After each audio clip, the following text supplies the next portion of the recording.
virtual, não é mesmo? Do Centro de Educação para o Desenvolvimento Sustentável da Carta da Terra. Então, o trabalho do nosso centro é implementado no âmbito da Cátedra Unesco de Educação para o Desenvolvimento Sustentável, com a Carta da Terra, e a gente trabalha em gerar programas educacionais e atividades de pesquisa na interseção de sustentabilidade, ética e educação. Nossos programas são oferecidos em inglês, espanhol e português, atingem mais de 90 países em todo o mundo e podem ser acessados lá no nosso site. A gente lá oferece cursos, entrevistas, podcasts, material bibliográfico. E semana que vem, não percam, nós teremos um webinar para o lançamento do livro Regenera, da nossa querida Rose Hinojosa.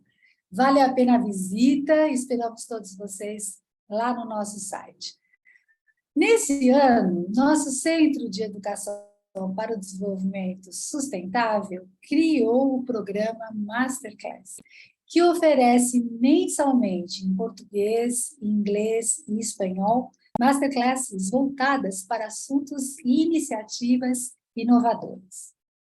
Também quero convidar a todos vocês para conhecer esse nosso programa e se inscreverem nas nossas próximas masterclasses. A gente ainda tem 6 meses pela frente, uma programação muito rica.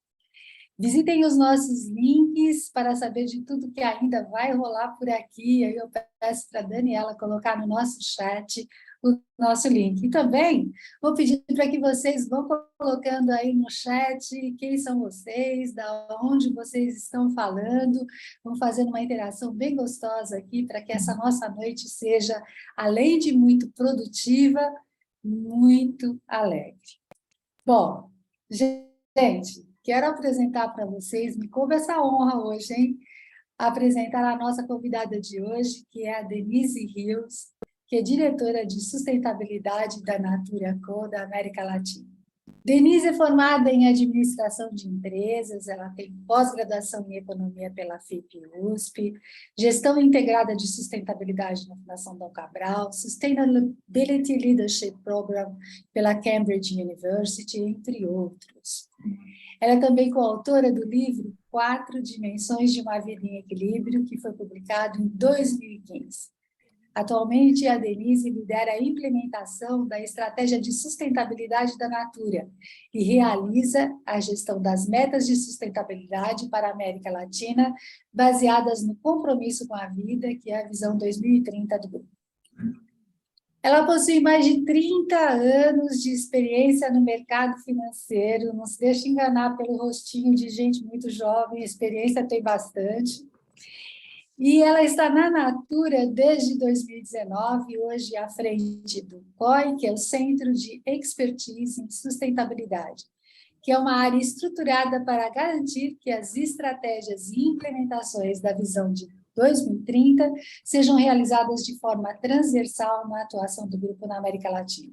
As diretrizes para as práticas internas e externas visam transformar os desafios socioambientais em oportunidades de inovação e desenvolvimento, além de gerar valor e impacto positivo nos âmbitos social, ambiental e cultural. Denise é a primeira mulher a presidir a Rede Brasil de Pacto Global da Organização das Nações Unidas. E atualmente, ela é membro do Conselho de Administração da iniciativa. Em 2022, ela foi eleita SDG Pioneer do Brasil e SDG Pioneer Global, entre mais de 100 líderes do mundo. Ela é co-presidente do Conselho do Sistema B Brasil, membro dos Conselhos de Administração de líderes do Conselho Empresarial Brasileiro de Desenvolvimento Sustentável, os BEDS, e é conselheira emérita do Instituto Capitalismo Consciente Brasil. Bom, dito tudo isso, eu quero dar aqui minha visão pessoal também sobre a Denise. Denise, não preciso nem falar que ela é pioneira, né, gente? Depois de ter lido todas essas coisas e de ter apresentado toda essa carreira maravilhosa dela, pioneira é só o que essa mulher é, mas Estar ao lado da Denise é sentir que nada é impossível. Ela é uma liderança que inspira pelo exemplo, pela coragem e pela determinação. E é por isso que hoje a gente está muito orgulhoso de receber a Denise aqui para falar sobre a década de ação climática.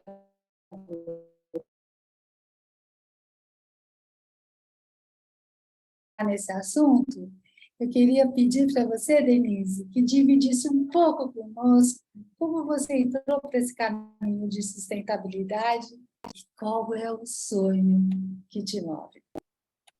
Passo a Uau! palavra para você. Muito obrigada. Queria primeiro assim, começar agradecendo. Eu comentei há pouco com a Vaveli, com todo o time aqui, com a Miriam e tudo mais, da honra que eu sinto em estar aqui contando uma história, tá? Eu costumo brincar de que eu sou um sintoma, gente, de que pode ser feito e que talvez em ambientes mais adversos do que esse que a gente está vivendo aqui hoje, nessa Masterclass, com esse público. Eu gosto de me apresentar assim, como uma pessoa. Eu também sou mãe do Eduardo e do Guilherme, um de 25, outro de 21, sou uma mulher. Então, assim, quando eu olho para trás e vejo nesse momento, eu celebro, acho que a oportunidade da gente estar aqui dizendo que essa é a realidade no qual a gente está vivendo hoje, que talvez tenhamos empresas, organismos, vocês como pessoas cada vez mais mobilizados naquilo que devia ser o papel de todos nós, né, no mundo.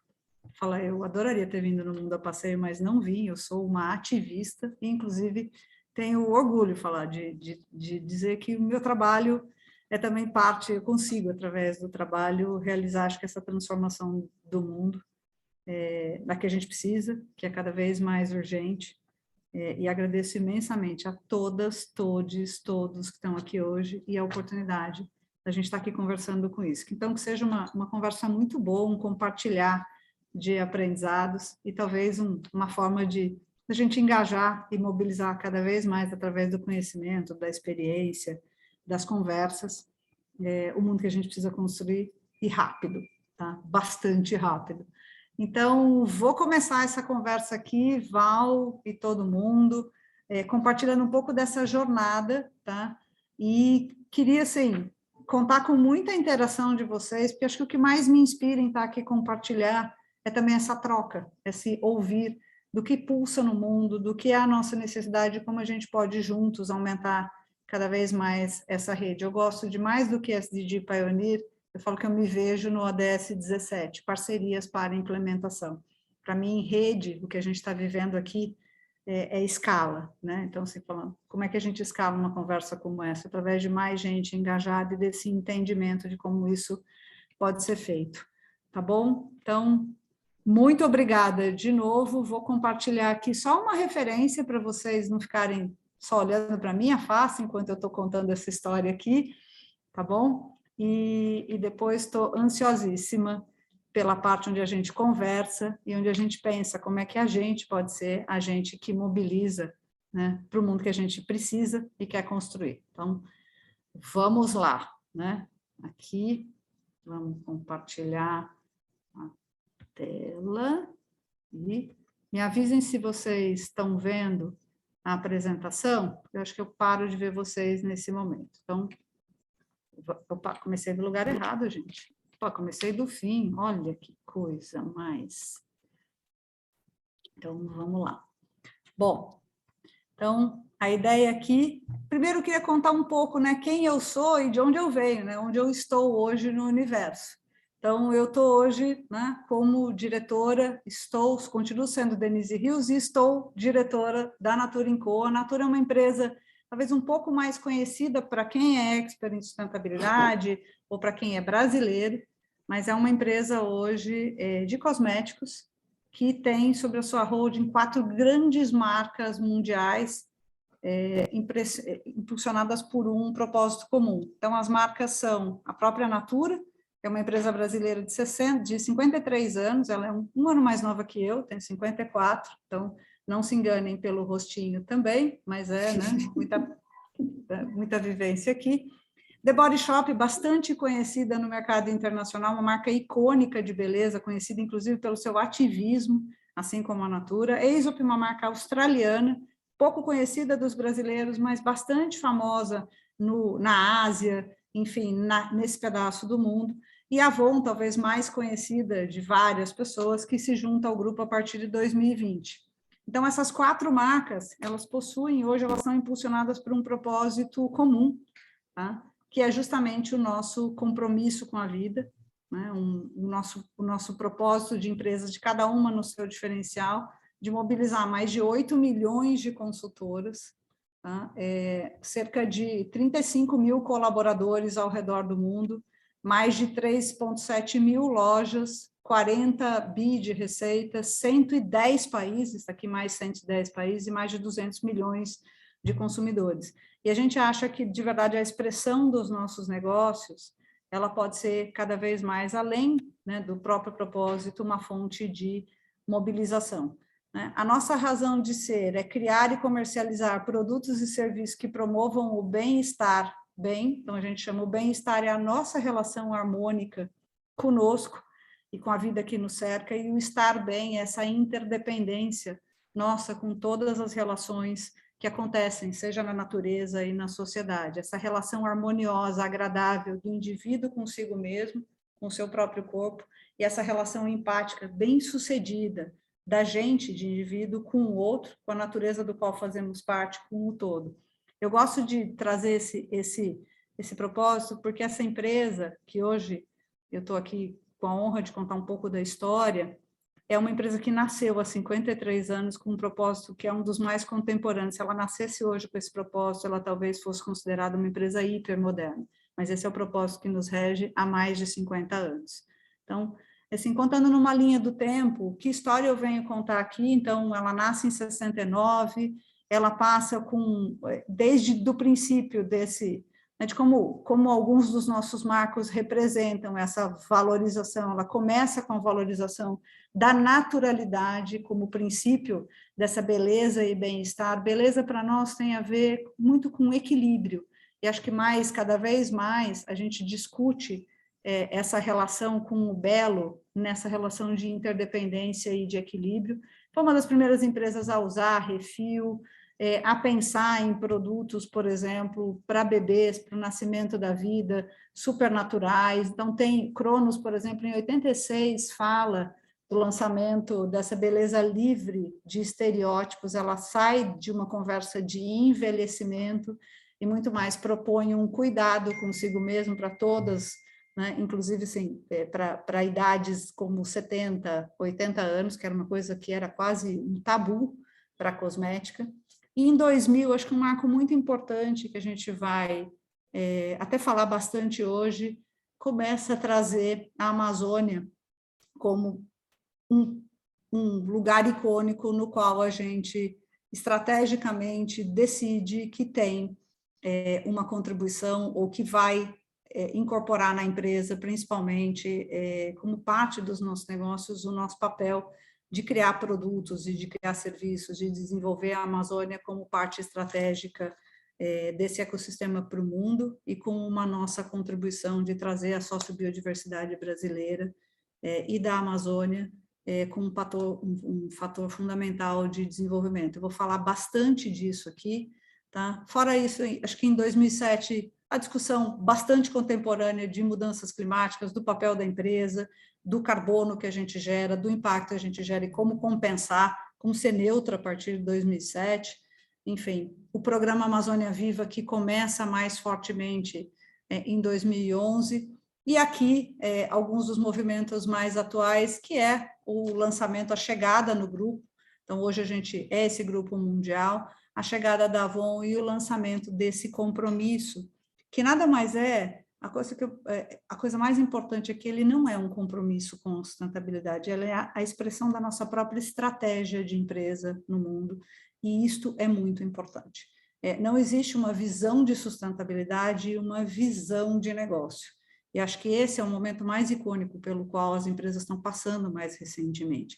Ou isto é a própria estratégia, ou, de verdade, continuaremos a ter impactos sem que a gente, através das nossas atividades, escolhas de pessoas, escolhas de cadeia, consiga representar aqui os desafios que a gente tem em relação ao mundo. O que eu mais gosto de dizer é que impacto todos nós geramos. A gente respira e emite carbono. Todas as nossas decisões de compra, de consumo, de escolha de lugares e tempo onde a gente vai estar, elas geram algum impacto. E ter consciência desses impactos é se mobilizar para que, de verdade, cada uma das nossas escolhas possam gerar mais impactos positivos do que negativos, e que elas possam estar em equilíbrio com esse balanço que a gente vive, nessa interdependência da gente como indivíduo, nas escolhas que a gente faz como pessoa, como indivíduo, como colaborador de uma empresa, enfim, como qualquer um dos nossos papéis, para gerar cada vez mais impactos positivos e regenerativos, e reverter esse ciclo, né, de predação que a gente tem em relação à natureza, em prol, muitas vezes, da nossa própria vida. Né? Muita gente não tem tanta consciência disso. Então, a nossa existência deve ajudar o meio ambiente e a sociedade a serem melhores. Então, a lógica é essa. Fala, impacto a gente gera. E como é que a gente gere para que ele seja cada vez mais positivo? Vai além do nosso neutralizar os impactos negativos. Então, quando você usa um produto da natura, quando você escolhe, como é que eu gero? Eu faço com que essa naturalidade, esse bem-estar chegue até você e neutralize eventuais impactos, como a emissão de carbono que a gente tem para fazer esse produto chegar até você, ou mesmo a que você tem no uso. E como é que a gente promove um bem-estar social, ambiental, econômico e cultural através das nossas atividades. Então, quando eu escolho trazer ingredientes da sociobiodiversidade brasileira, eu escolho que a minha cadeia de valor é desenvolvida num bioma como a Amazônia, tá? Essencial no combate às mudanças climáticas e, ao mesmo tempo, capaz de valorizar o conhecimento tradicional, traduzir inovação e ciência através desse conhecimento e criar produtos que tenham valor justamente por isso. Ao fazer isso, eu consigo criar um modelo de desenvolvimento sustentável, de impacto positivo, que gera valor para a marca, mas porque compartilha valor ao mesmo tempo com todas essas cadeias, tá? Esse é uma visão geral de que a gente espera, né?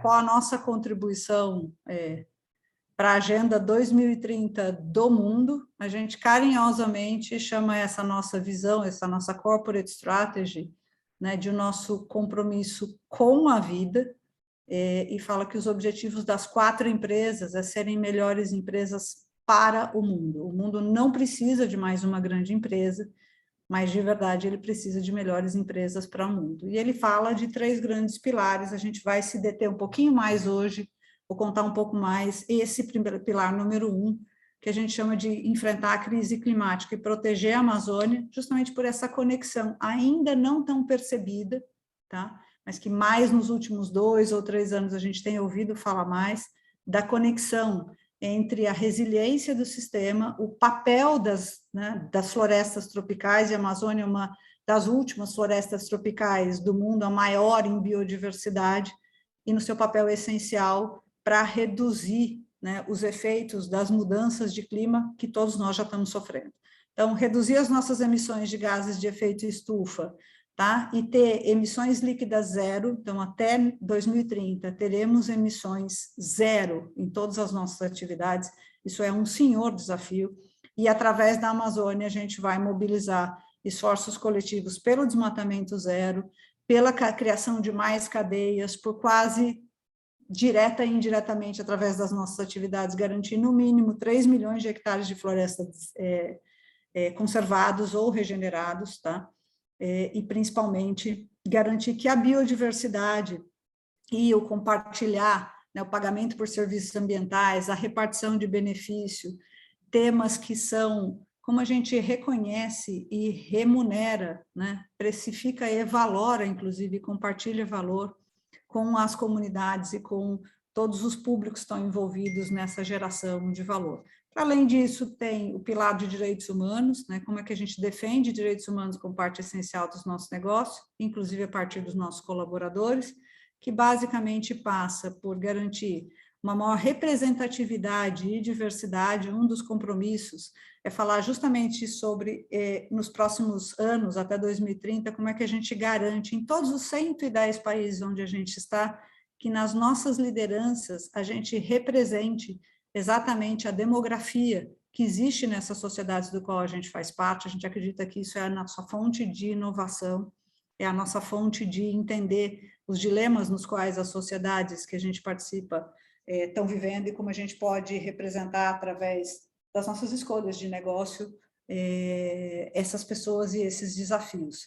E, além disso, garantir que a gente tenha salário digno para todos, tá? Para a nossa rede mais ampla, a gente tem só na região, mais de 4 milhões de mulheres, 8,7 milhões de pessoas fazem parte das nossas redes, são as nossas revendedoras, consultoras, representantes, que elas também tenham, na verdade, o equivalente ao que a gente chama living wage aqui, uma renda digna, mas também que a gente seja capaz de gerar benefícios para além só da renda que a gente gera, mas, inclusive, com ganhos em saúde, em qualidade de vida, em ensino, em digitalização, em conhecimento, em educação, e uma total intolerância a qualquer violação de direitos humanos em todas as nossas cadeias de suprimento, o que é mais conhecido atualmente como o que a gente chama comércio justo, garantir que em toda a cadeia a gente gere valor, gere produtos incríveis, mas, ao mesmo tempo, com full atendimento dos temas de direitos humanos. Aqui a gente usa como referência o framework de direitos humanos do Pacto Global, e algo mais completamente assim ligado aos nossos produtos e serviços, circularidade total de nossas embalagens, produtos e fórmulas, e garantir que todos esses produtos sejam, ou até 2030, no mínimo 95%, a nossa ambição é 100%, que os ingredientes sejam renováveis, naturais, biodegradáveis, e que as fórmulas, nossas embalagens, também sejam ou totalmente circulares, elas serão renováveis, elas serão biodegradáveis ou compostáveis, e elas serão recicláveis e de origem reciclada, tá? Então, essa é, na verdade, o nosso objetivo como empresa. E aqui queria contar, acho que muito rapidamente, passar algumas manchetes e dizendo, todos nós estamos vivendo nesse mundo do qual pertencemos e estamos aqui hoje, né? Estamos vendo, somos a primeira geração a sentir mais diretamente os efeitos da mudança do clima, diretamente em nossas vidas, e como isso tem acelerado nos últimos anos. Então, não preciso dizer aqui, imagino que quase todos vocês estejam bastante mobilizados e entendam os impactos que isso pode ter, seja na nossa capacidade de viver como pessoas nessa sociedade, mas principalmente no quanto a gente precisa criar um modelo que seja resiliente, capaz de se adaptar a essas mudanças que já estão acontecendo, mas mais do que isso, a gente seja capaz de acelerar o combate aos efeitos das mudanças climáticas através das nossas atividades e escolhas todos os dias. Então, como empresa, quando a gente escolhe a Amazônia, o que a gente está fazendo é tentar evitar essa frase aqui, que Antônio Guterres falou, inclusive, a semana passada, que nós estamos numa zona de perigo, né? A gente está aí de um road, né, de uma jornada para o net zero, a gente está numa race, numa corrida para cada vez mais garantir zero emissões e uma pressão para que isso aconteça, mas mais do que tudo, a gente precisa de uma ação coletiva para combater esse quase suicídio coletivo que o nosso modelo econômico tem promovido, e como reverter isso, esse sucesso está na mão de cada um de nós, tá? Então, acho que a primeira coisa, o desmatamento a gente falando aqui de Amazônia, tá? O desmatamento especialmente no Brasil, a principal causa de emissões. Então, isso especialmente para a Amazônia, em 2021, nós estamos falando que a Amazônia perdeu 18 árvores por segundo, e o desmatamento subiu 20% no Brasil. Isso é muito crítico. Para quem conhece uma árvore de padrão amazônico, de mais de 15 metros, uma árvore é capaz de sustentar a vida de pelo menos 7 pessoas, aqui numa região como no Brasil, tá? A gente está falando que até o fim dessa nossa conversa, provavelmente mais de 40 mil árvores caíram na Amazônia, tá? Então, imaginem o que isso significa. E dos 10 municípios brasileiros que mais emitem gases, a gente normalmente tenderia a imaginar que São Paulo, ou talvez o Rio de Janeiro, fossem as cidades que têm maior concentração de população e, portanto, fossem as que mais poluem. Mas não, dos 10 municípios brasileiros que mais emitem gases de efeito estufa, 8 estão na Amazônia. E isso significa, isso tem a ver com a quantidade de desmatamento que vem preponderantemente ilegal, mas ainda assim crítico, acontecendo na Amazônia. Ixi, deu uma travada aqui.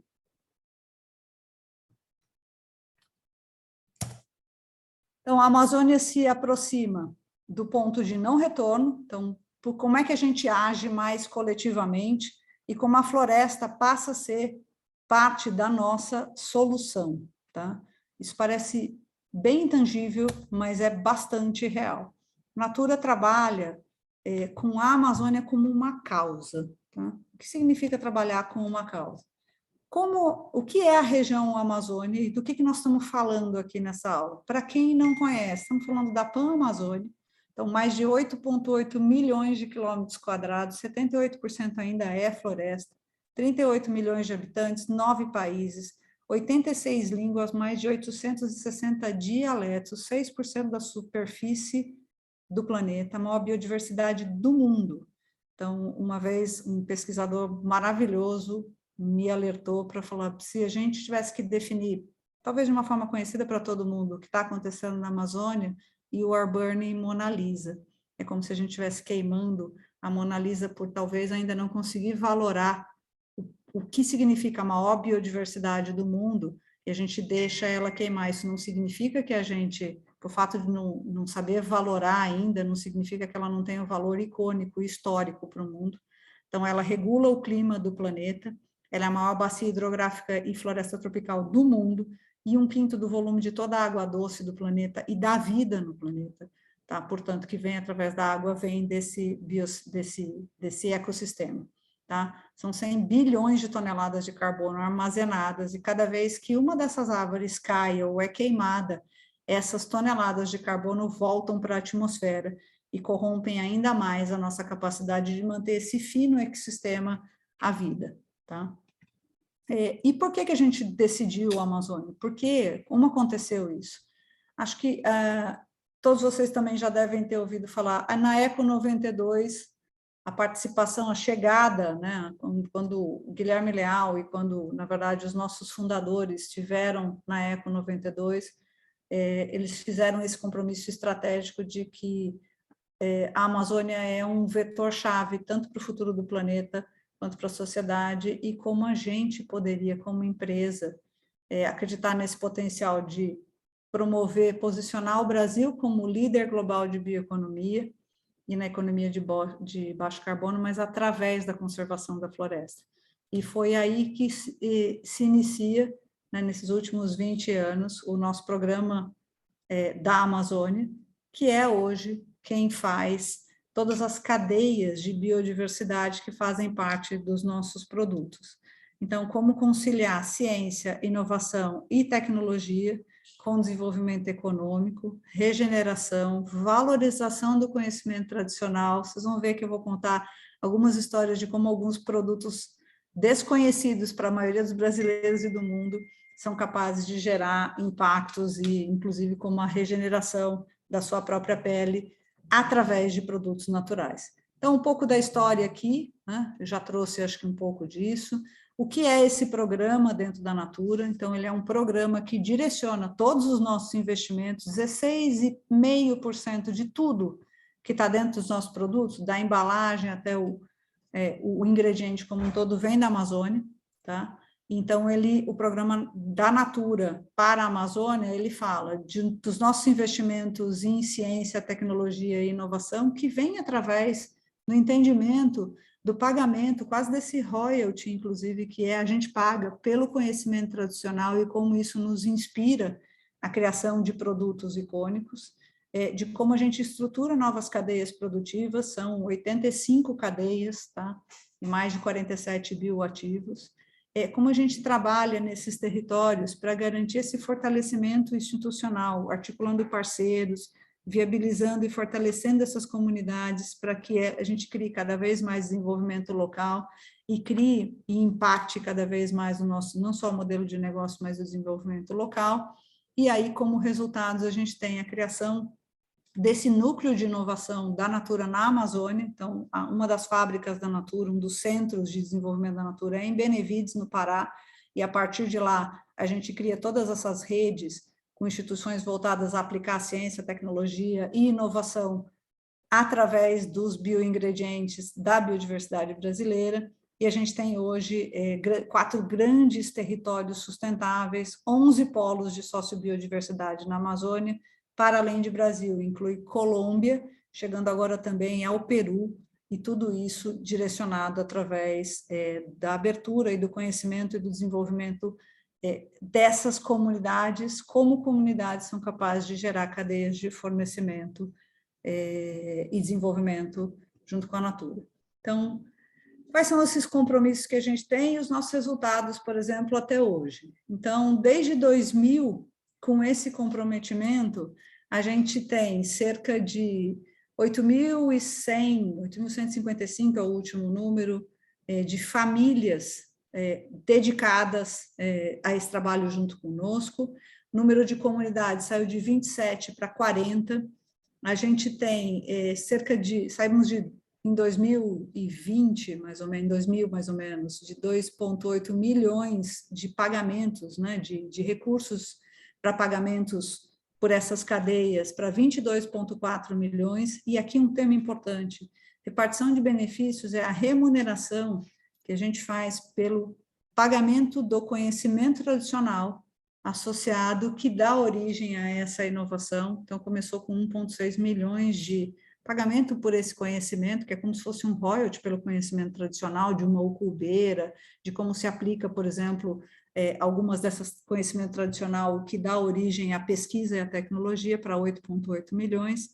E aí, assim, alguns números importantes de quanto a gente coloca, o que significa esse compromisso na prática com a floresta e quanto isso pode gerar de desenvolvimento econômico, social, preservação ambiental, regeneração, serviços ecossistêmicos, volumes de negócio, ou seja, é possível criar uma empresa em parceria com o desenvolvimento socioambiental, com o compromisso de regeneração da floresta, ou seja, negócios que estão a favor cada vez mais de promover desenvolvimento sustentável da Amazônia como parte intrínseca das nossas relações. Eu vou contar algumas histórias, tá? Vou contar para quem não conhece a Ucuúba. A senhora Ucuúba é a maior prova de que a floresta em pé vale mais do que a floresta derrubada. Então, aqui, o que significa Ucuúba? Basicamente, entupir uma árvore que produz algo, né? Uma árvore que produz uma substância gordurosa, tá? Mas antes do que isso, a Ucuúba era, na verdade, em 1995, uma árvore considerada praticamente extinta pelo IBAMA, tá? E de uso praticamente desconhecido maior. A Ucuúba em si, que é essa sementinha vermelha que vocês estão vendo aqui, esse produto é da noz que está dentro dessa sementinha. A ucubeira era usada para fazer pallets, era derrubada, tá? E vendida por, no máximo, R$10, uma árvore de 15 anos, 15, 20 anos, mais ou menos 20 metros, para fazer pallets. Então, ela era derrubada, desmatada e valia R$10 em pé. Então, uma vez desmatada, ela não servia para mais nada. E ela estava à beira da extinção e sendo derrubada para fazer de pallets a cabo de vassoura. E hoje, o conhecimento tradicional, como as ucuúbas eram usadas, elas são descobertas como quase um antibiótico, elas eram usadas por populações tradicionais para curar machucados, então ela tem uma propriedade muito importante na cosmética de regenerar a sua pele e capaz, inclusive, de recuperar algumas proteções na sua pele de machucados e de capacidades hidratantes. Então, baseado nesse conhecimento e pagando por esse conhecimento tradicional associado, a gente passa a desenvolver uma cadeia de fornecimento da semente da ucuúba, que aumenta a regeneração da floresta, que aumenta o valor dessa ucubeira e, portanto, garante a essas populações não uma capacidade de predar essa árvore, mas sim todo um sistema que maneja e faz com que cada vez mais essas ucubeiras passem a ser uma fonte de conservação. A ucubeira é uma das sete espécies endêmicas da Amazônia, tá? E a colheita anual de uma árvore conservada produz quase 3 vezes mais renda para as comunidades do que a devastação e a exploração de madeira. E, em vez de cortar a árvore e ter a renda de R$10, que acontece só uma vez, a extração de semente pode ser feita por pelo menos 10 anos. Então, 30% dos frutos desta colheita são deixados para trás, para o quê? Garantir a recuperação da espécie. Então, quando se cria uma cadeia de inovação, de sociobiodiversidade, de ingredientes, onde se cria um produto a partir do conhecimento tradicional e da vocação natural desse bioma para fazer e se trabalha a preservação, tá? Você tem aqui a possibilidade de criar o que a gente chama de uma economia da sociobiodiversidade de floresta em pé, onde a floresta em pé vale mais do que floresta deitada. E essa é a nossa crença de como trabalhar, principalmente na Amazônia. Eu vou contar uma outra história também. O cuba é o penúltimo ingrediente a ser lançado depois de 8 anos de pesquisa. E o mais recente também, que eu queria contar aqui um pouco dessa história, é Tucumã. O Tucumã também é um ativo dos nossos cosméticos, tá? Tucumã é considerada a fênix da Amazônia. É muito interessante porque Tucumã é um caso um pouco diferente. A pesquisa e o conhecimento tradicional não foi o que deu a inspiração para esse cosmético, mas, na verdade, o tucumã é uma palmeira, é uma das que mais queima na Amazônia, e esse frutinho maravilhoso que vocês estão vendo aqui, ela é a primeira que numa queimada rebrota na Amazônia, mas os frutos do tucumã eram usados principalmente como óleo, é uma palmeira nativa da região, ele não tinha o ingrediente, ele não era conhecido, mas ele através dessa bioprospecção e do estudo desse ingrediente, que dava origem a tochas, enfim, o fruto não era usado como cosmética, se descobriu uma vocação biológica do tucumã, que ele regenera naturalmente o ácido hialurônico da pele. Então, ao contrário de muitos cosméticos que hoje colocam ácido hialurônico dentro da cosmética para preservar a sua capacidade, né, combater os sinais do envelhecimento e a regeneração celular da pele, essa é uma propriedade de um bioativo que faz isso naturalmente. Ao ser colocado na pele, ao invés de colocar ácido hialurônico, ele recupera naturalmente a sua capacidade de produzir ácido hialurônico e manter uma pele, inclusive, mais saudável. Isso é uma tecnologia incrível, icônica, e só foi descoberta por essa lógica de aliar conhecimento tradicional e mesmo bioprospecção na busca de uma cadeia de desenvolvimento sustentável e produtos que possam vir valorados através desse valor da sociobiodiversidade brasileira. Eu gosto de Tucumã para falar qual o potencial dessa floresta, do qual a gente conhece menos de 0,01% de tudo que está lá. Nós estamos falando de mais de quase 4.000 ativos mapeados por essa tecnologia,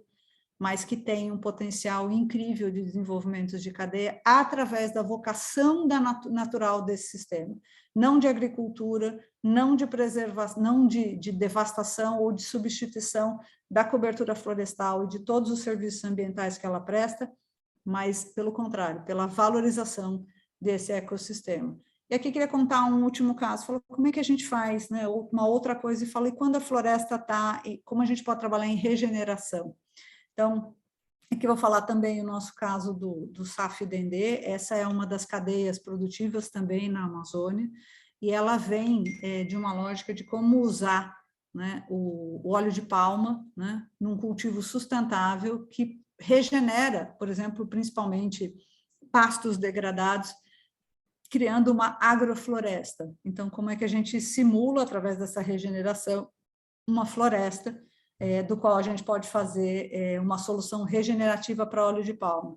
Para quem não sabe, palma é um dos maiores ofensores de floresta no mundo, tá? Ele é, na verdade, um ingrediente usado desde a alimentação até a farmacêutica e passando pela cosmética, e liderado pela Natura em 2008, em parceria com a Embrapa e com a cooperativa de Tomé Açu, que chama Canta, na Amazônia, a gente passa a desenvolver um sistema agroflorestal que cultiva dendê de maneira sustentável. O dendê, na maioria dos lugares do mundo, ele é uma monocultura, e aqui essa cultura de oleaginosa ela replica o ambiente natural da floresta por meio da associação de diversas formas, né, e diversas árvores nesse ecossistema que imita a natureza e regenera a plantação da floresta a partir de uma produção sustentável de ativos que são usados não só na nossa cosmética, mas em vários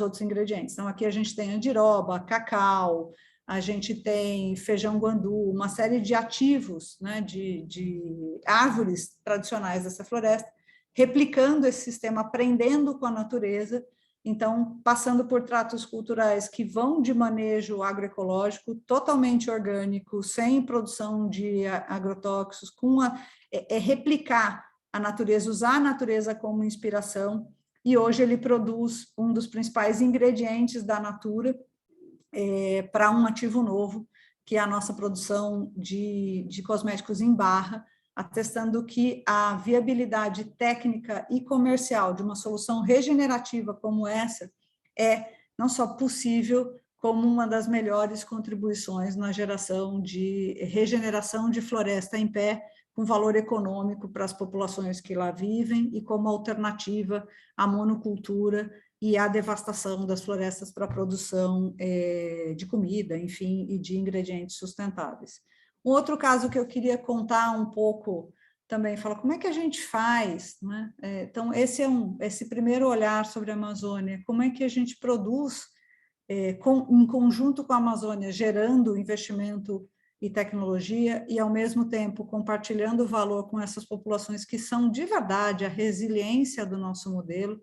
Então, não é uma cadeia de extrativismo na Amazônia, é muito pelo contrário, uma cadeia que é de valorização do conhecimento tradicional, da floresta em pé, ao invés da floresta deitada, e que gera ali a tecnologia, ciência no desenvolvimento e na preservação, e torna isso, sim, um modelo viável, resiliente e de larga escala, né? Na verdade, um modelo diferente daquilo que a gente talvez tradicionalmente pense numa empresa como escala.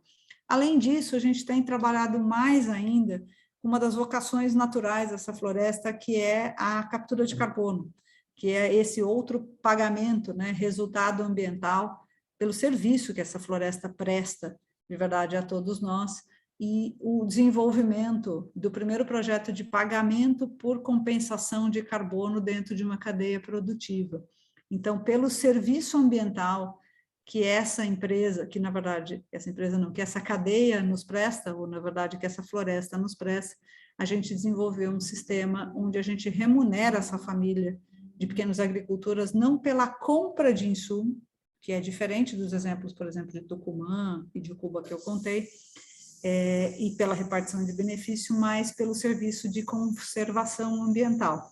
Então, em parceria com a RECA, que é uma cooperativa de reflorestamento, que a gente tem com produtores rurais em Porto Velho, o que a gente faz é pagar pelos créditos de carbono, pelo carbono que essa floresta sequestra, e isso gera renda para garantir a manutenção dessa floresta em pé.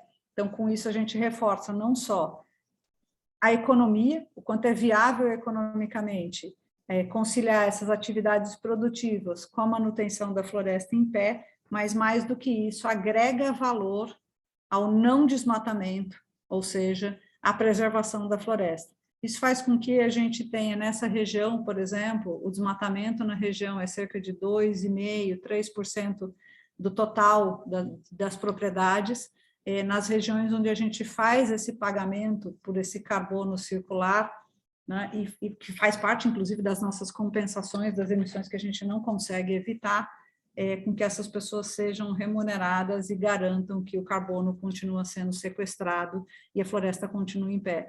Eu chamo isso de são as novas moedas, carbono cada vez mais é um tema, está sendo precificado no mundo inteiro, tem seus preços crescendo, e essa pressão por soluções baseadas na natureza, que sejam capazes de garantir esse sequestro de carbono e, principalmente, os efeitos que isso gera das mudanças climáticas, seja, na verdade, um mecanismo financeiro que desbloqueia recursos que estão normalmente colocados para a emissão de carbono, para situações onde a gente gere renda através da captura desse carbono e da manutenção da floresta em pé. Isso que a gente chama de pagamento por serviços ambientais também, que de fato a floresta presta e que a maioria de nós está muito mais acostumado a não perceber isso como valor. E por último, dentro do nosso compromisso de trazer esse conhecimento que a gente está falando aqui um pouco hoje, como a gente pode usar o conhecimento que a gente tem, inclusive dessa floresta, do monitoramento, de onde está sendo desmatado, para convocar as pessoas, e inclusive gerar mais conhecimento sobre os impactos e como a gente pode se mobilizar, inclusive, para manter essa floresta em pé.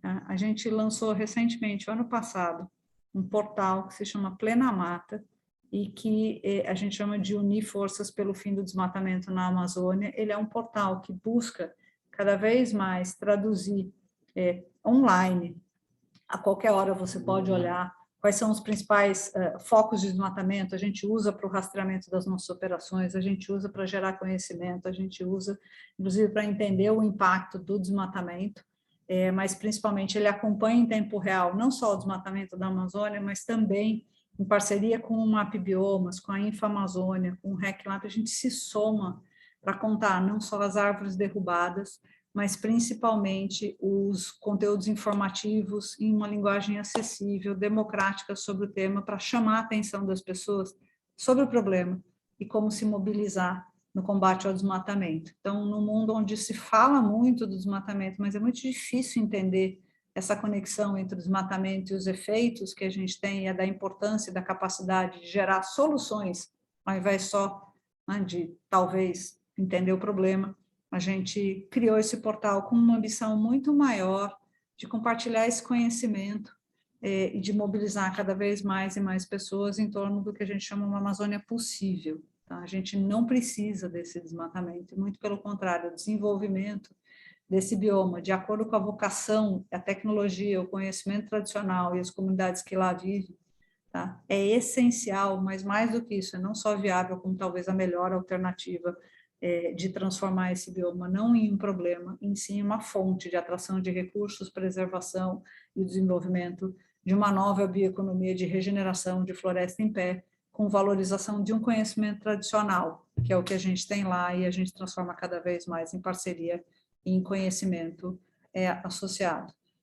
Uma outra, sempre me perguntam, né, eu tenho, como a Val contou para vocês, um histórico vindo talvez de um mundo tradicional, onde mensurar e medir impacto, enfim, trabalhar, né, com o que a gente chama perdas e, né, resultados, como é que a gente mensura o valor de uma empresa. Acho que cada vez mais a gente tem também trabalhado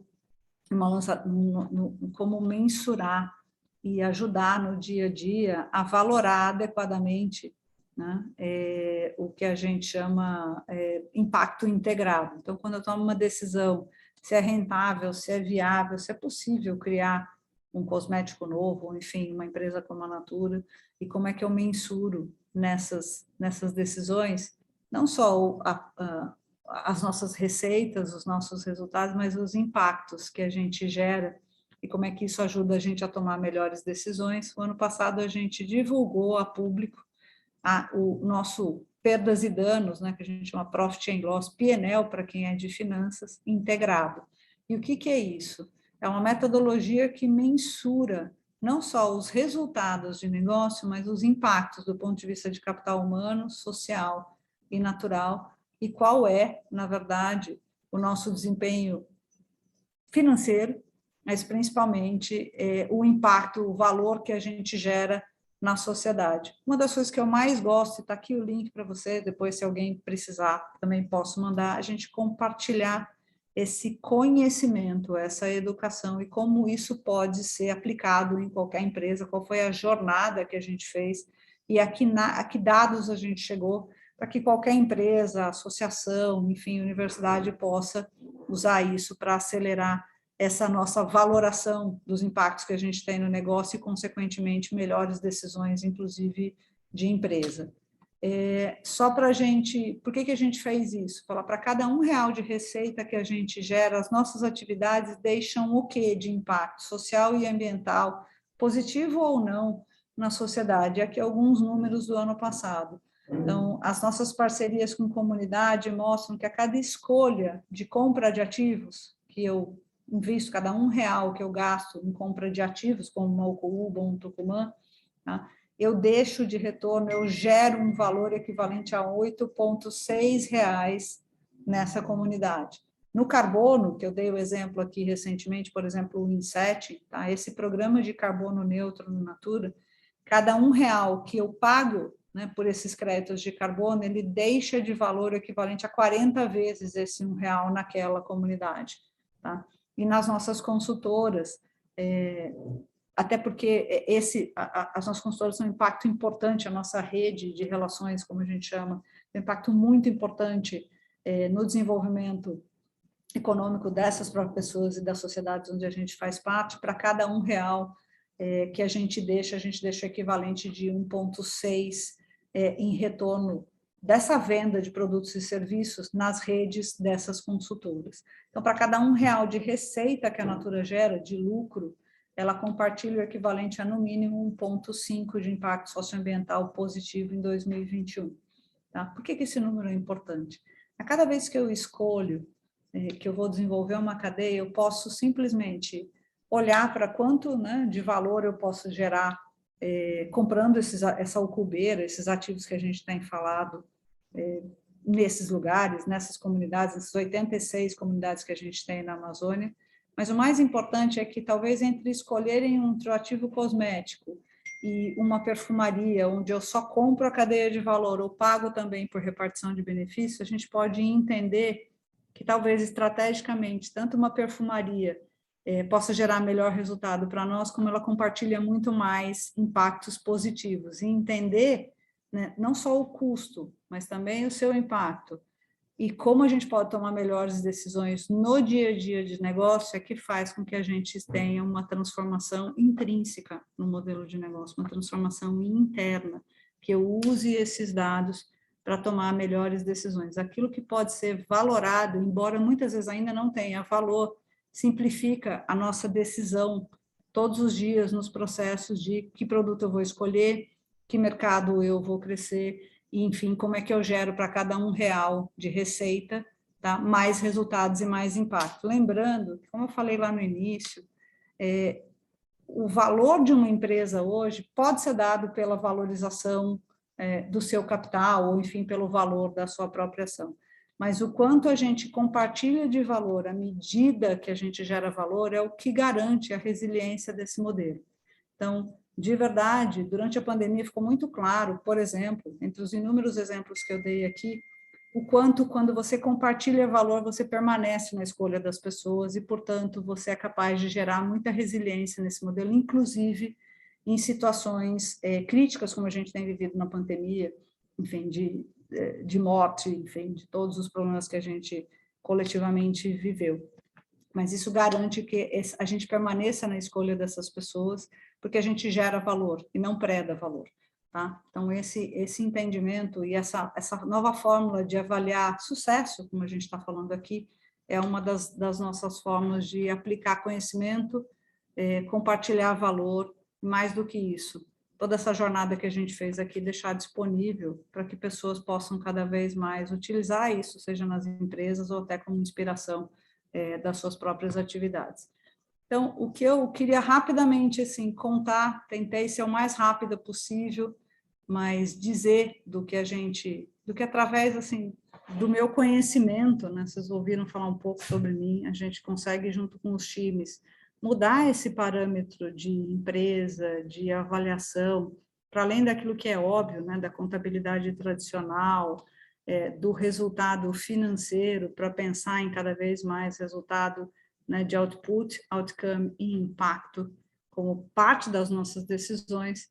Eu queria chegar até aqui e perguntar, fazer uma pergunta que eu vou fazer daqui a pouco, mas antes disso, falar dessa Amazônia, que garante a vida de todos nós, estamos hoje aqui nessa sala virtual, e que nos lembra que nós todos somos uma natureza só, que não existem, né? A gente separa, às vezes, natureza, planeta e pessoas, mas, na verdade, tudo é interconectado, e a gente está vivendo, talvez, alguns efeitos ruins dessa interdependência, para nos lembrar que não vivemos, né? Para cada respiro que a gente dá aqui como um indivíduo, tem todo um sistema natural de oceanos, de floresta, garantindo essa fina camada entre o chão e o vazio do universo, que dá origem a toda a vida como a gente conhece. E que é impossível imaginar uma economia, na verdade esse é um dos maiores desafios, sem a interdependência desse sistema, e muito mais, sem a valorização desse sistema como parte intrínseca,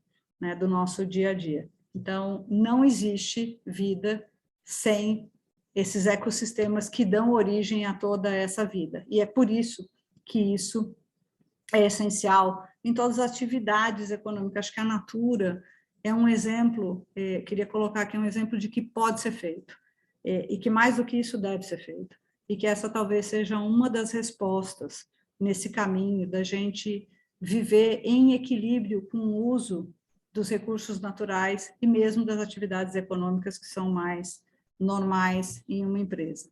E com isso, vou chegar aqui à minha pergunta final. Queria muito ouvir vocês e partir para a parte mais interessante dessa nossa aula, que é como você, ou se você faz parte de uma empresa, ou se você tem um negócio, como você, para além, né, do ser você, pessoa, pode colaborar para tornar o nosso mundo mais sustentável. Como é que as suas escolhas todos os dias fazem parte disso? E queria muito ouvir que mudanças de comportamento a gente pode induzir através de cada uma das nossas escolhas, inclusive as profissionais. Então, vou parar de compartilhar aqui e queria muito ouvir vocês, adoraria muitas perguntas e muita interação. Denise, foi assim, olha, eu acho que está todo mundo aqui embasbacado com os exemplos que você deu, foi maravilhoso.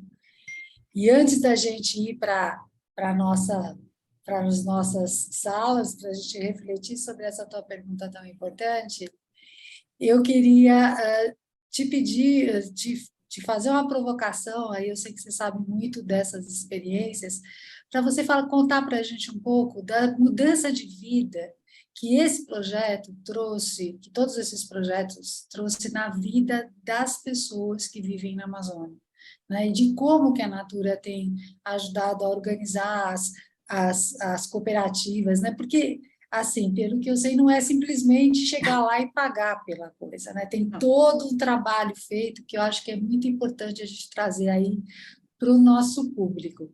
E aí também tem uma pergunta aqui da Nadine, que ela quer saber onde que ficam essas agroflorestas aí da Amazônia que você citou, tá? Vamos lá, vou começar da mais fácil para mais comprida. As agroflorestas ficam ali na região de Tomé-Açu, que é próximo no Pará, é um pouco para baixo ali na sequência do que a gente chama, né, de Belém do Pará. E para quem não conhece Tomé-Açu, e para quem lembra um pouco da história, a Canta é aquela comunidade que chegou aqui para produzir pimenta, lá em 1929, daquela comunidade, a gente chama dos nossos japoneses na Amazônia, né? Hoje tem as populações que vieram trazendo pimenta e que sofreram, inclusive.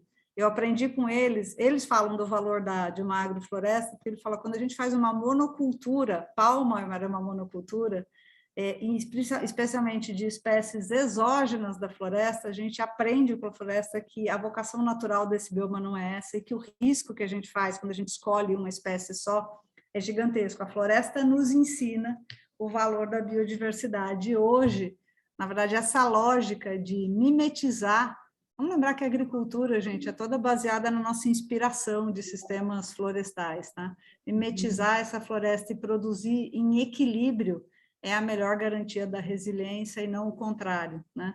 Então, eles perderam, eles fazem essa história. Hoje, mais ou menos, na Canta, a gente tem cerca de só 1/3 das famílias, né, que estão lá, os japoneses originais. A gente já tem cerca de 2/3 de populações, enfim, de paraenses, de pessoas que nasceram lá, e alguns muito interessantes. A maioria dessas agroflorestas está sendo plantada em pastos produtivos e rentáveis. Por quê? Pelo entendimento de que não é a pecuária a vocação daquele bioma e que a melhor forma, inclusive, de prosperar, né, como indivíduo naquelas sociedades é replicar a floresta. E como é que a gente faz isso? Eu tive lá há pouco tempo, é incrível ver uma agrofloresta de 10 anos e ver que quem nos ensinou a respeito disso, óbvio a parceria com a Embrapa e todo esse conhecimento tradicional, mas as populações que manejam essas florestas, e ver coisas incríveis, assim, como um dos engenheiros, na verdade, que é um produtor tradicional, dizendo que ele canta para a floresta, e quando ele canta, ele entende, né? E aí o engenheiro agrônomo dizendo, falou, então, ele tirou um mês de férias pela primeira vez na vida, e parece que a floresta ficou meio tristinha, a produtividade até caiu quando ele não estava, vai entender, tá? Mas é dessa interdependência, dessa percepção da relação, né? Que não é artificial, que é a natural, que vem. Como é que é esse desenvolvimento? Vou fazer uma provocação para vocês interessante. Como vocês imaginam que é uma área tradicional de compras de uma empresa, né? Ela vai lá, fala, então, eu preciso de tantas toneladas de vidro, 5, sei lá quantas mil quantidades de tonelada de óleos e tudo mais. Não dá para imaginar que a gente chegue assim numa comunidade tradicional, né? Se você chegar assim, simplesmente o que vai acontecer é nada, porque a gente está falando de quilombolas, de populações tradicionais que vivem, como os muitos, né, no Médio Juruá, como vários de vocês viram recentemente, por uma razão não muito boa, né, o que está acontecendo no Médio Juruá, então são populações tradicionais. Então, há mais de 20 anos, quando se definiu essa estratégia, se criou na Amazônia, e agora lá em Benevides, essa área fica hoje em Benevides, uma área de compras que a gente chama gestão de comunidades completamente diferente, que ela tem antropólogos, biólogos, sociólogos, por exemplo, uma das pessoas do meu time é uma antropologista conhecida pelo seu histórico de trabalho com comunidades tradicionais, de conhecimento de populações indígenas, que começa com o conhecimento tradicional e entendendo, enfim, pesquisando sobre esses usos, né, de ativos naturais, que começa um relacionamento com uma comunidade e fala, olha que interessante esse bioativo. Então, começa com quase, para desenvolver uma cadeia, eu levo cerca de 7 anos, depois de descobrir uma eventual chance de pesquisar um conhecimento tradicional e descobrir uma molécula ou uma propriedade daquele ativo. Aí se começa com o desenvolvimento nessa comunidade, com as conversas com as lideranças, falando, olha aqui, a gente descobriu, gostaria de ser parceiros de vocês, como é que a gente pode promover? Tem toda uma arquitetura de parceiros para garantir que após esse conhecimento, da pesquisa, do descobrimento, como é que eu faço um contrato com essa comunidade? Eu primeiro adianto recursos e tenho toda uma parceria com a Conexus, com o ICMBio, para ajudar essas comunidades a, inclusive, manejar esses recursos e garantir tecnologia, né, conhecimento tradicional para esse manejo, para começar a produzir, por exemplo, essa ucubeira, como é que a gente faz? Tem todo um trabalho desse centro que eu mencionei de tecnologia, porque não é simplesmente colher, eu tenho que cortar o cacho de um certo jeito, para não oxidar e tudo mais. Então, ele começa eu primeiro adianto esses recursos, garanto a compra daí 2 ou 3 anos e passo por um processo de manejo e depois a gente vai mantendo esses contratos e vai ampliando e garantindo, seja educação financeira, seja internet, seja pagamento de serviços ambientais, inclusive conhecimento, para que esse impacto, por exemplo, seja a repartição de benefício, ela não é paga diretamente, ela é paga para aquela comunidade, e a comunidade coletivamente decide como aplicar. Então, por exemplo, uma das coisas dessas aplicações foi a criação, por exemplo, de uma escola comunitária que tinha 2 desafios. O primeiro era ter educação para as crianças, para a população da comunidade, a segunda era criar não só no contraturno, que a gente chama, né, no turno que não funciona normalmente, formação profissional para as pessoas que podiam ser rastreadores ou podiam, enfim, conhecimento técnico, mas o mais curioso é que a grade normal de escola, como a gente conhece, ela começa em janeiro, né, em fevereiro, para em julho, volta em agosto, termina no final do ano. Isso para a vocação daquele local, onde muitas vezes as famílias se mobilizavam inteirinhas para poder colher, por exemplo, castanhas, não funcionava. Então, não só a escola funciona com uma grade que sim conversa com o MEC, mas ela é ajustada para esses ciclos da natureza, para permitir que as famílias e a comunidade trabalhem. Então, uma lógica muito diferente, que nem de longe conversaria com um contrato de uma área tradicional. Então, falou um entendimento da vocação desse bioma, qual o valor e como a gente se ajusta para produzir neste bioma. Eu falo que é como a gente se inclui lá, não o contrário, né? Como é que a gente fala, às vezes, muito inclusão a partir do nosso olhar, mas como é que a gente é aceito lá? Isso garante resiliência do modelo. Um outro exemplo curioso disso é falar, uma das coisas que a gente também faz, e que não tem nada a ver com o recurso financeiro da Natura, ou a nossa relação com as comunidades, mas é um dos papéis que a gente pode fazer, por exemplo, contribuir para captar recursos para o desenvolvimento dessas comunidades. Então, muitas vezes, a gente é procurado, pela experiência que tem, ou por quantos anos tem na Amazônia, por GIZ, por grandes organismos que querem investir na Amazônia, ou muitas vezes fazerem doações. E como a gente mensura o impacto, como a gente avalia o impacto em parte intrínseca das nossas atividades, muitas vezes a gente funciona como um fundo garantidor. Então, nessa comunidade que é a Canta, há uns 3 anos atrás, junto com a USAID, eles queriam fazer algum investimento na Amazônia, a gente usou os nossos contratos de compra para garantir que esses investimentos, né, falou, pode fazer esse investimento, doa esse dinheiro para a Canta, que virou micro-refinarias. Isso é melhor para a comunidade, porque ao invés de ele vender o ativo, ela vende a manteiga, que custa mais, então eles recebem mais do que isso. Eles receberam esse grant, essa doação, construíram uma micro-refinaria lá.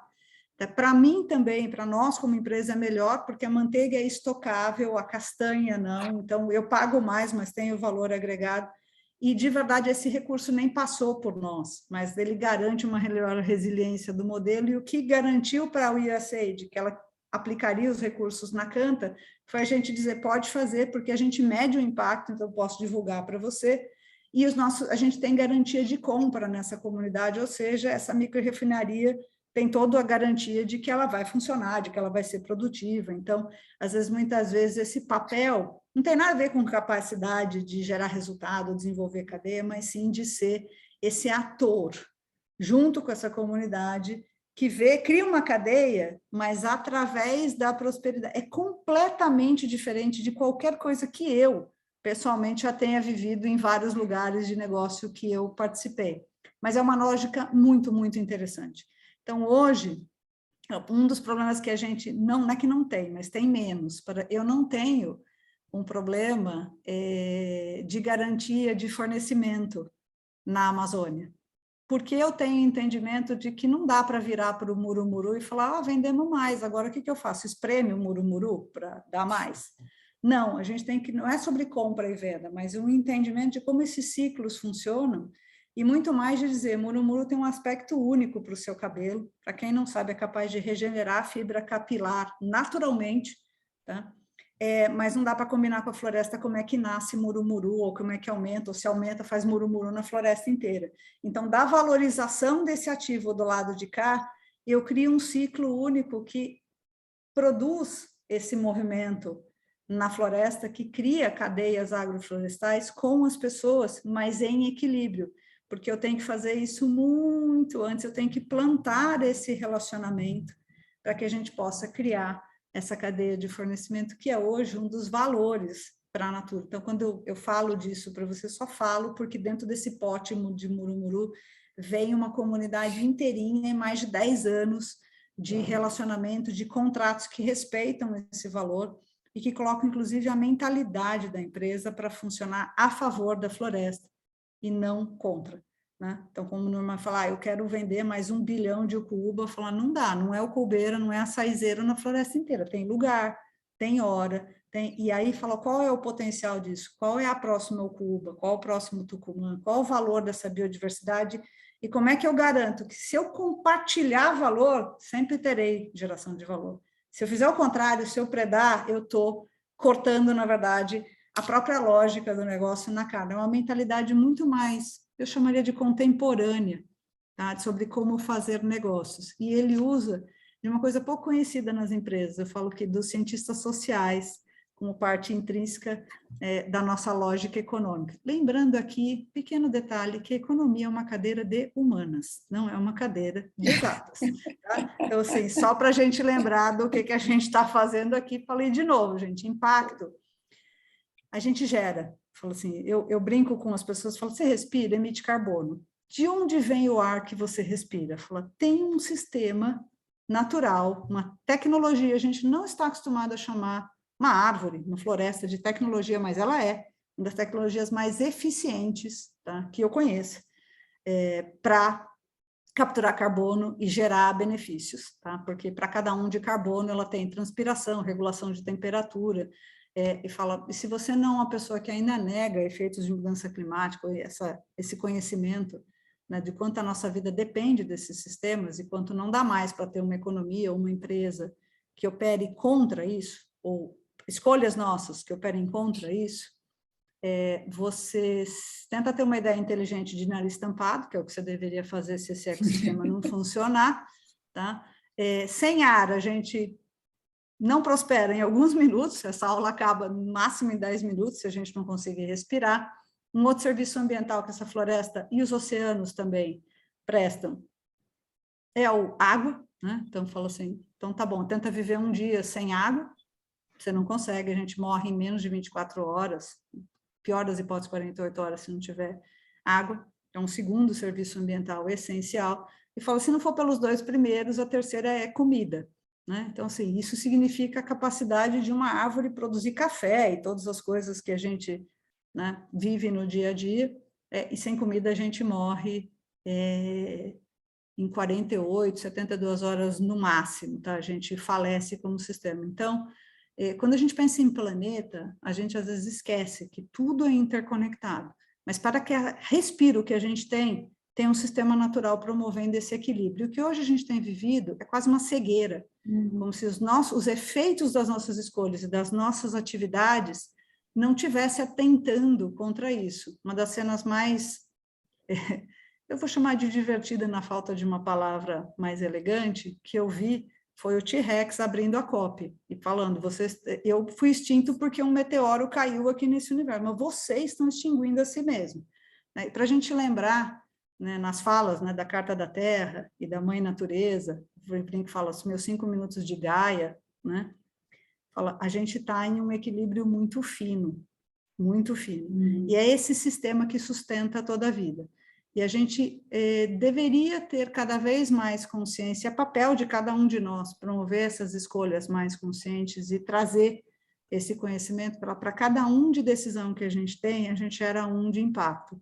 Cabe a nós escolher aquilo que individualmente queremos e coletivamente vamos mobilizar. O futuro será isso, aquilo que individualmente tivermos consciência, mas mais do que isso, conseguimos coletivamente mobilizar, tá? Porque para cada um de escolha que a gente tem um de impacto. Então, sim, foi necessário repensar a empresa inteira, propósito e cultura a favor ajudam muito, mas eu gosto de pensar que hoje essa pressão externa, essa consciência maior, seja de que empresa a gente escolhe para trabalhar, que produto a gente escolhe para consumir, direciona uma transição que precisa ser acelerada. Tá? Então, eu gosto de pensar que a gente está hoje aqui nessa noite falando sobre isso, que a hora que essa aula terminar, cada um de nós vai ser capaz de gerar para cada um pelo menos 2 de impacto. E aí quero chamar uma pessoa que está louca para fazer um comentário aqui, Denise, que você conhece, que é o Ricardo Young. Ricardo, abre seu microfone. Sou fã. Abre seu microfone. Não tem nem roupa para responder essa pergunta, Ricardo. Oi, Denise, é um prazer imenso te ouvir. E eu teria uma dezena de perguntas para te fazer e estou me esforçando aqui para selecionar pelo menos 2. Bom, primeira é que é um encanto, verdadeiramente um encanto te ouvir e ver como em pouco tempo, né? Porque você não está na Natura há tanto tempo assim. Não, 3 anos. Você assimilou um novo paradigma, uma nova lógica de negócios completamente diferente daquela que você estava acostumado, que você é do mundo financeiro. Então, a minha primeira pergunta é essa, né? na dimensão da Denise, como é que foi, né, esse impacto? Você presidiu o Pacto Global, você sempre esteve muito envolvida com as questões da sustentabilidade, mas me parece que essa transição exerceu sobre você uma transformação incrível. Se você puder comentar, eu adoraria. E a segunda pergunta, que é uma pergunta que todo mundo deve fazer e responder é muito chato, então, se você não quiser responder, não responda. É que dá para entender a Aesop, dá para entender a Body Shop, até porque a Anita Roddick, fundadora da Body Shop, foi a grande inspiradora do Luiz Seabra e do Guilherme Leal nas décadas de 80 e 90. Então, parece um reencontro, né, um retorno, né, ao seu próprio destino, a Body Shop fazer parte da Natura &Co. Mas a Avon não. Né? E a Avon vem de uma cultura completamente diferente, né? Um mindset completamente diferente, e o mercado está penalizando bastante a Natura pelas dificuldades de fazer essa transição com a Avon. Então, se você puder comentar um pouco isso, quais são os principais desafios e como é que isso, enfim, como é que esses desafios estão evoluindo, eu te agradeceria. Então, essas são as suas perguntas. Claro, vou começar por mim, né? É engraçado que essa sua pergunta é uma reflexão muito pessoal, né? A gente escolhe os caminhos que a gente quer trilhar. Às vezes a gente não tem muita consciência disso, mas à medida que... Então, eu sou um ser oriundo de mercado financeiro, mas se eu parar para pensar na minha vida pessoal, nos meus exemplos, na jornada que eu fui trilhando dentro do mercado financeiro, uma curiosidade é que o livro que a Val mencionou é um livro que eu me inspirei a escrever junto com alguns amigos, depois de passar quase 20 anos respondendo uma pergunta que é para quanto meu dinheiro rende, quanto de dinheiro eu preciso. Falar, se eu resolver essa pergunta para você, a próxima que você vai ter é como é que você vive, como é que... Então, a minha jornada, cada uma das minhas escolhas me direcionou para cá. A minha jornada no mercado financeiro, ela tem muito a ver com um questionamento. Eu me lembro quando eu fiz o meu primeiro prospecto de fundo de investimento, tinha lá, a quem se destina, estava escrito assim, ó, a uma pessoa que busca risco, retorno. Eu falei, gente, tem alguém no mundo, tem um ser humano que anda pela rua, que busca risco? Psicopata, né? Falou assim, esse cara não existe. Então, às vezes, a gente fala, se existe, assim, não é o mundo normal, a quem se destina um fundo de investimento, né? Então, ele veio de um questionamento, de uma coisa que para mim está muito clara. Inclusive, eu sou administradora, mas estudei muito economia, assim, da relação, a economia não é capaz de precificar ou de perceber o impacto de onde vem para onde vai. A economia é uma invenção nossa, ela é uma matéria que foi inventada por humanos como nós, tá? E ela só funcionou porque a gente tinha, né, o de onde vem para onde vai se recuperando por conta e obra de si mesmo. E hoje a gente está batendo nesses boundaries. E essa minha jornada, Ricardo, assim, muito boa essa pergunta, é uma jornada pessoal, de alguém que começou no mercado financeiro e entende o mercado financeiro como uma ciência de fluxos, de onde vem, para onde vai. E a gente encontrou, moeda é uma invenção genial. Eu falo que a gente só inventou porque não tinha internet, né? Porque agora dá para trocar tempo, dá para trocar outras coisas, e é por isso que a gente está vivendo um paradigma novo. Então, assim, rapidamente eu incorporei, talvez eu estivesse plantando isso há muito tempo. Eu brinco com o Guilherme, ou com um time aqui, fala, eu precisei merecer para trabalhar na Natura. Eu cheguei até aqui, né? E tenho o privilégio, assim, o que me motiva a estar aqui outros dias é que realmente trabalhar num lugar onde a cultura esteja a favor, tá? E a liderança entenda a importância disso, ela torna algumas coisas mais fáceis. Eu não estou discutindo aqui se, eu estou discutindo aqui como, e de preferência, se eu consigo fazer viabilidade econômica com impacto. Não é um mundo do ou, não dá, ele tem que ser um mundo do e.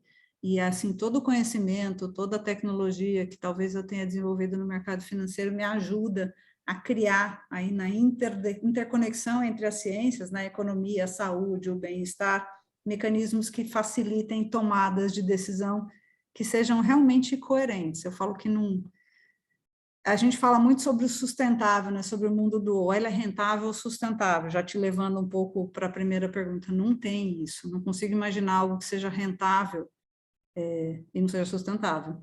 Esse é o novo paradigma. Talvez de onde eu venho, a gente ainda esteja investindo, até nós aqui, né? Falar, eu vou investir porque rende mais. Falar, você vai investir, por exemplo, numa ação de uma empresa que emite muito carbono, você vai ganhar mais dinheiro hoje porque o insustentável ainda está mal precificado, o sustentável nem se fala, e daqui a alguns anos vai gastar esse excedente de recursos que você recebeu agora para ter saúde para viver, porque o sistema que você promoveu, ele induziu uma emissão maior de carbono que corrompeu a sua própria capacidade de equilíbrio.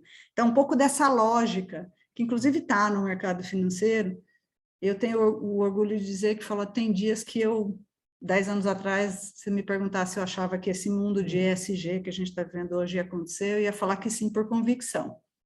Mas hoje, ainda bem que, né, eu estava lá e falava, não, gente, eu não posso levantar de manhã e fazer do tipo nada, continuar replicando um sistema que no final do dia entendo que não faça sentido. Então, aqui acho que o que facilita mais é que a cultura e a estratégia estão a favor, e eu tinha muita ambição de estar num lugar onde eu tivesse que discutir só o como, não o ser, tá? Então, assim, me desafia todos os dias a fazer o como, não é simples, tá? Não é simples, isso me leva à segunda pergunta. Quem é a Avon, a nossa cor-de-rosa, mais nova membro da família? É curioso, pouca gente conhece, eu mesmo conhecia muito pouco, mas a Avon tem, há 136 anos atrás, ela se define hoje como uma empresa de beleza democrática, acessível. Há 136 anos atrás, teve a ousadia de criar, na verdade, a venda direta e uma oportunidade de emprego para mulheres nos Estados Unidos e tudo mais, que é onde, na verdade, na Inglaterra, onde ela nasceu, é quando isso, por lei, inclusive, nem era permitido. Então, ela tem uma ousadia, ela vem muito mais do S, ela tem uma consonância no grupo com essa lógica das consultoras, da valorização do trabalho, do acesso democrático e tudo mais. Então, ela ela foi uma inspiração para a venda direta, inclusive da Natura. Talvez a gente pense, quando pensa em Natura, a gente pensa muito mais no E, né, nesse lado ambiental, vários desses exemplos, mas menos no S. Então, toda a consultoria, o valor da venda por relações, esse papel da mulher, ele é um dos pontos de conexão, tanto que as causas de Avon estão mais ligadas aos temas de mulheres, de violência e vários desses temas mais particulares do S. E muitas vezes a gente fala de sustentabilidade muito mais pelo E. O maior desafio que a gente tem hoje, acho que ainda pela frente para entender como trabalha, é os dos sociais. Não é simples, né? A empresa é gigante, a Natura é 7 vezes maior do que quando começou essa jornada, né, de Aesop, The Body Shop e tudo mais. E acho que um dos desafios agora é, assim, a estratégia que foi colocada, os fundamentos da empresa são fortes, mas a estratégia que foi colocada foi disruptada por uma mudança que todos vivemos. Então, falando assim, o que significa esse momento agora? Estamos vivendo uma empresa de sucesso, sem a menor dúvida, de fundamentos sérios, mas teve a sua ação de 60 caindo para 14, que são os números mais recentemente. E qual é o nosso papel agora? Entender como a gente coloca a estratégia de crescimento junto com a Avon do grupo, nesse momento onde a gente tem uma parte né, uma parte importante dos nossos negócios vindo da Ásia, né, vindo da expansão, né, da Avon programada para a Ásia, onde a gente está tendo uma guerra na Rússia e tudo mais, e como a gente trabalha esses pontos. Então, a resposta aqui é menos sobre a convicção de como se isso se junta ao grupo. Sem dúvida, a Avon é uma tremenda oportunidade. A soma de Avon e Natura aqui na região de América Latina representam 56% do resultado do grupo, então é daqui que vem essa oportunidade de chegar com a marca Natura em mercados onde a Avon já exista e onde a consultora muitas vezes é a mesma pessoa, quando a gente cooperar, né, mais do que competir. Então, da soma dessas potências, a Avon, sem dúvida, é uma oportunidade, e a gente está num momento onde a estratégia desenhada para essa expansão foi disruptada por algumas mudanças imprevisíveis, o que acontece muitas vezes no negócio, como a pandemia, e mais recentemente pela guerra. que complica toda a nossa expansão, a boa parte da expansão vinha da Rússia e tudo mais, então esse é o grande desafio. E o compromisso é fazer, de verdade, com que esses recursos e essa mobilização, inclusive, do capital, aconteça de uma forma eficiente. Não dá, de novo, para imaginar uma empresa sustentável que não seja viável como sinônimo de rentável, e o que a gente está vivendo agora é um replanejar dessa estratégia e uma confiança, né? Como traduzir com transparência, com planejamento estratégico, com disclosure, como a gente costuma falar, para o mercado, sobre como a gente vai reagir a essa mudança de mundo, que não foi o que foi previsto na estratégia original. Se alguém me pergunta, assim, falar assim, estava 60, vale 14, isso é bom ou ruim, assim, qual que é o preço certo? Né? Talvez 60 tivesse com uma expectativa... Subiu, viu, Denise? Hoje está indo para 17. Ela fica, tá? Entre 16 e 17. Eu vou fazer uma conta muito simples, assim, resgatar o meu lado que habita em mim, né, do mundo financeiro matemático. 60 era justamente o tamanho da expectativa naquele cenário totalmente positivo, onde por que a gente adquiriu a Avon? Por essas razões. Tá? E a Avon tem uma pergunta muito particular para mim. Falar, legal ser Natura, nasceu desse jeito. E quem não nasceu? Eu falei, então... Né? Porque muitas vezes as pessoas perguntam, mas eu estou numa empresa que não nasceu assim. Fala, bem-vinda ao meu mundo. Nem todo mundo nasceu assim, mas o fato de ter conseguido aqui ter algumas histórias de sucesso talvez nos habilite para fazer propostas que escalem mais rapidamente numa empresa como a Avon, por exemplo. Tá? E participar de um grupo que assume esse propósito, a Natura empresta ao grupo esses compromissos de sustentabilidade e um sucesso empresarial baseado neles. Então, é quase como um seguro contra a adversidade. Tá? E eu não sei se 60 era, sem dúvida, um preço maravilhoso, mas 14 definitivamente não é o preço da companhia. Tá? Então, a gente está sofrendo aqui um desconto momentâneo pelos impactos que não estavam programados e uma responsabilidade de responder ao mercado como é que a gente vai remanejar essa estratégia numa mudança de mundo, o que não é um desafio só meu, né? O que é esse desafio de como a gente imaginou um mundo global, onde eu posso comprar ingredientes que vêm da China, crescer para a Ásia, né, indiscriminadamente, agora talvez tenha que pensar mais local, que a gente fala, né, global com atuação local. E de atuação local, né, pensar global com atuação local, acho que a Natura é uma ótima inspiração para o grupo, assim como a TBS. Hoje, por exemplo, de manhã, a gente estava discutindo, fala, por que a gente não faz manteiga de karité aqui, sei lá, ou tem produtos na Amazônia?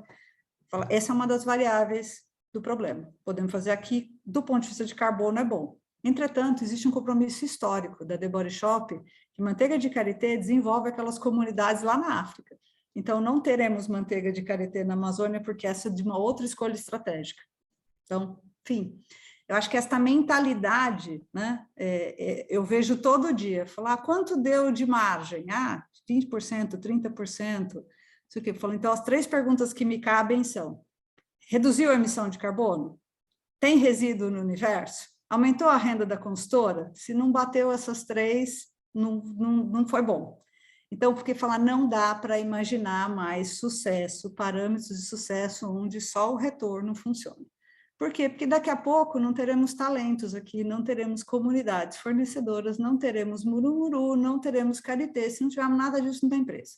Então, não dá para ir bem, como eu gosto de falar, né, Fábio agora, não dá para ir bem num país que vai mal, num mundo que vai mal, e cada vez mais a gente só vai bem quando o sistema prospera. Essa é a inversão da lógica. E talvez a maior maturidade da Natura é ser uma prova viva de que isso funcionou.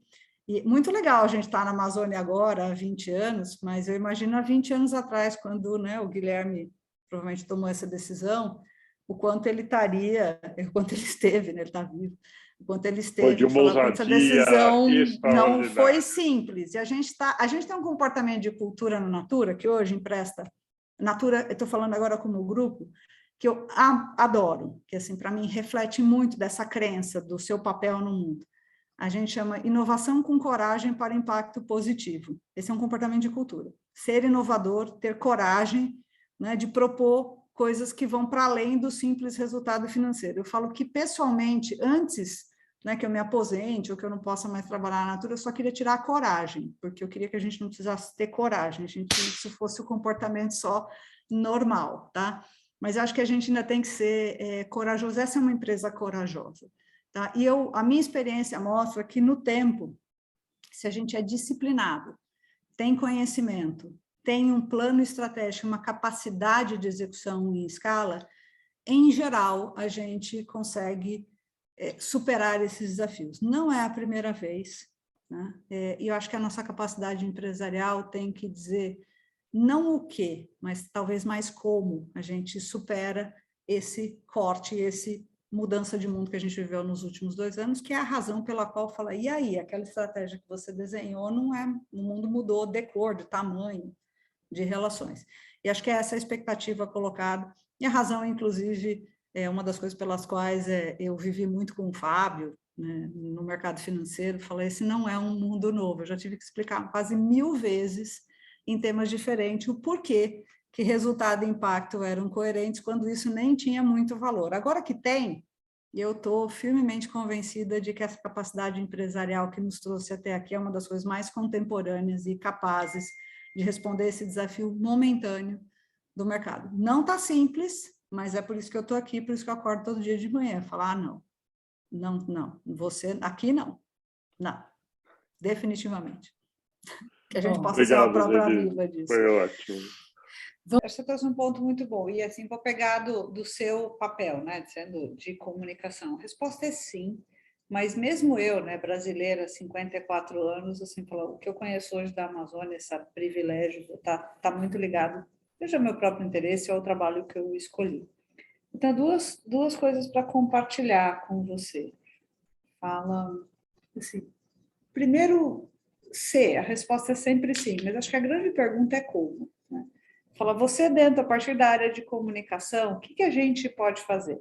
Acho que esperar que a gente evolua, a gente não tem o tempo de esperar que a gente cumpra esses gaps, seja de educação, de disseminação, mas a gente tem um papel da comunicação muito importante, né, que é traduzir isso para a pessoa do porquê que você devia acordar, por que você pode acordar, não é me devia, por que você pode, porque isso é muito mais legal do que você simplesmente escolher 1000 coisas que você escolhe hoje sem pensar. Porque, de verdade, para cada um de resultado, mesmo para você, você pudesse gastar R$1 para comprar alguma coisa que você quer, que você use, você descobrisse para esse R$1, vem junto, como vem no meu pote, um monte de outras coisas que são muito legais. Eu falo que raramente as pessoas resistem a coisas que são muito legais, que vão para além do ser economicamente viável. Mas, às vezes, cabe a gente conseguir mobilizar nesse sentido. A gente fala de muita mobilização, né? Como uma marca pode mobilizar as pessoas para fazer escolhas melhores naquela escolha que ela já faria. E, inclusive, falar, um dos papéis da comunicação é esse, de eu conseguir trazer esse valor e ajudar, através dos produtos, até educar. Eu não gosto muito da palavra de educar o consumidor, mas de despertar nele essa escolha por impacto. A maioria das pessoas hoje, o que a gente tem de diferente desde que eu comecei, talvez mais contemporâneo agora, é que essa consciência, essa vontade de escolher entre o óbvio, né, o ululante, como a gente diz, e aquele que gera para cada um de impacto, está mais consciente nas pessoas da sua idade, nas novas gerações, e aqueles que vão ser, inclusive, meus líderes daqui a pouco. Daqui a alguns anos eu estou por aí fazendo outras coisas, e se os Adams não estiverem tomando decisão aqui na Natura, azar da Natura, né? Assim, então, atrair esse consumidor que está cada vez mais consciente e falando, puxa, se eu tivesse a escolha, talvez no mesmo preço, já vou fazer uma escolha que é mais legal, mais sustentável, que é comprar através do pequeno, como veio o exemplo agora há pouco, ao invés de comprar do grande. E eu acho que é nessa aceleração de tendência que a comunicação opera, tá? Tem esse papel. Eu gosto muito da comunicação e reflito sobre o papel do marketing, que não é vender uma vantagem ou criar uma vantagem que teoricamente não existe, mas, na verdade, valorizar essas escolhas que podem ser, né, melhores para cada um que você tem de escolha, que gera 2 de impacto. Acho que isso está mais consciente em cada uma das pessoas. Essa pressão é sempre externa, E acho que quando a comunicação se alia a potencializar esse valor no consumidor, que já está meio no inconsciente coletivo, a gente consegue acelerar muito mais. Então, o papel da comunicação é super importante e eu não subestimaria, né, a comunicação, seja mesmo numa agência, falar que impacto você causa, dependendo de uma campanha que você provoca numa empresa que é seu cliente, em detrimento daquela que você simplesmente cumpre a tabela. Acho que é um papel importante e muito legal de fazer. Provavelmente ele vai se refletir em maior sucesso individual e coletivo, seu, da agência e provavelmente da empresa. Agora está mais fácil. Talvez 10 anos atrás fosse um pouco esquisito, se ainda soasse como muito inovador. Mas agora, eu diria que é bem bom para a saúde financeira, inclusive. Francisco Nascimento está com a mãozinha levantada. Faz sua pergunta. Minha pergunta é, diante do poder das organizações que criam cultura e cuja vocação é para ganhar dinheiro, o mercado é assim, a Natura é uma empresa muito boa, é uma exceção, o que se observa é um fundamentalismo das organizações. E as organizações elas não são meramente um CGC, umas paredes, umas máquinas, elas são formadas por pessoas, pela alma das pessoas. Qual seria o nosso papel de educadores para levar pessoas a se humanizar naquela linha do Mohan, da humanidade, para que essas pessoas provoquem essas transformações nas organizações? Essa é a minha pergunta. Francisca, eu vou tentar responder, tá? Assim, vou emprestar aqui da minha inspiração, Sebastião Salgado, fala, eu sou uma administradora economista, tá? Mas eu me considero um humano ainda. Me lembro de que fala, as organizações, eu acho que você respondeu a si mesmo, tá? Acho que a consciência de que as organizações são pessoas, né? E que não existe essa entidade, a Natura, existem as pessoas, todo dia tomam decisões, os processos e tudo mais, mas assim, somos pessoas que servem pessoas e que trabalham com pessoas. No final do dia, quando alguém me pergunta, tá tudo bem? Né? O mundo vai bem, falar, exceto os humanos, que de vez em quando criam uma certa confusão fundamentalista e tudo mais, a natureza dá conta de si, né, de se equilibrar. Cabe a nós entender como é que esse equilíbrio funciona. Organizações mais humanizadas, tá? Está virando a discussão de cultura, a discussão, inclusive, de hoje, de bem-estar. Não dá para imaginar que você vai ter produtividade se você não tiver saúde, se você não tiver bem-estar mental, inclusive. Essa discussão de bem-estar é a coisa mais contemporânea, mais prato do dia que a gente tem. E eu acho que é aí que está nascendo uma outra consciência de que se eu não tivesse essa discussão, eu talvez não tenha talentos aqui. As pessoas estão me escolhendo mais porque eu valorizo coisas que estão com bem-estar, ou eu valorizo que a gente tenha salário digno, como eu falei aqui, ou que a gente tenha uma condição digna de trabalho, e talvez eu, que trabalhava lá no mercado financeiro, esteja escolhendo a Natura mais por isso do que por qualquer outra coisa ligada a uma economicamente viável. Então, de novo, vou repetir aqui como um mantra. A gente está vivendo um tempo muito particular, onde o valor das pessoas, o valor da vida, está indo muito além daquele econômico. Então, se eu só olhar pelo resultado da empresa, eu talvez não tenha cadeia para vender murumuru a semana que vem, eu não tenho o meu próximo gerente que vai ocupar o meu lugar.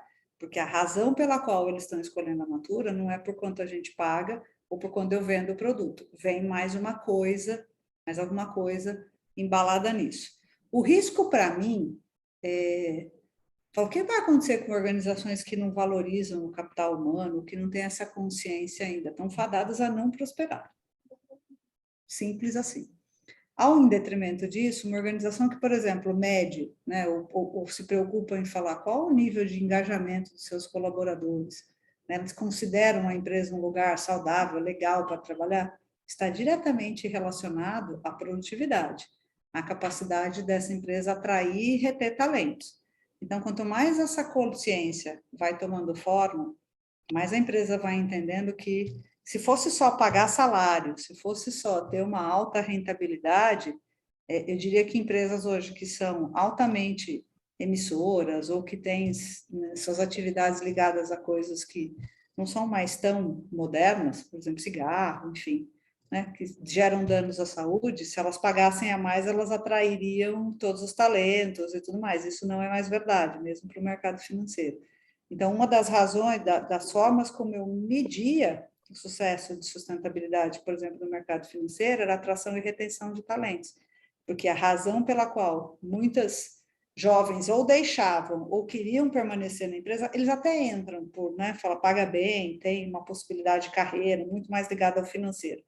Mas o que faz um jovem colaborador, um jovem talento, ou mesmo você atrair a tecnologia que você precisa e manter dentro da empresa cada vez mais é essa capacidade de ser uma empresa mais social, o que vai muito além de simplesmente eu te pago um bom salário, um bom bônus se você fizer resultado a qualquer custo, a qualquer preço, tá? Então, numa era onde o como conta, tá? O tipo de pessoas que você atrai e retém é muito mais contemporâneo imaginar que esse seja um valor. Isso é muito... Se tem uma coisa que faz um CEO se mexer, tá?